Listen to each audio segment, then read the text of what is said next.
Hello you all, मी आकांक्षा. स्वागत आहे तुमचं माझ्या मिनी ब्लॉग मध्ये. तर मी आणि विनू सकाळी उठून दुकानला गेलो, तर नंतर वर आलो, तर सगळे कामं वगैरे आवरलो, घर वगैरे झाडून काढलो. कारण सकाळ म्हणजेच आमची दुपारी सुरुवात होती सकाळ. तर आम्हाला जायचं होतं डीमार्टला.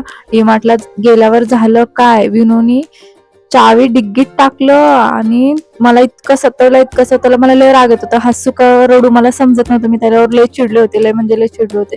पण नंतर माझ्यावर प्रँक केला विनूने, कारण त्याच्या खिशातच होती चावी. मी लय चिडचिड करत होते. आणि जसं आतमध्ये गेलो तेव्हापासून नुसतं मोबाईल घेऊन फिरत होता, नुसतं मोबाईल मोबाईल घेत होता. आणि मला काहीच घेऊ देत नव्हता. आणि मला जे घ्यायचं होतं मी ते घेतलंच नाही. जे मला पाहिजे होतं ते मला भेटलंच नाही तिथं गेल्यावरती. असो, जाऊ दे. त्याला मी तिथं लपाछपी खेळत होते, कारण विनूला मी मोबाईलमध्ये डोकं होतं त्याचं, त्यामुळं मी लपले होते. तर मला शोधत होता खूप त्यांनी. तर आम्ही फायनली तिथून निघालो, बिल वगैरे केलो. जाता जाता आम्ही आईस्क्रीम वगैरे घेतलो. तिथून नंतर माझी तब्येत खूप खराब झाली, तुम्ही माझा आवाज ऐकू शकता. आम्ही घरी आलो आणि भेटू नेक्स्ट व्हिडिओमध्ये. बाय.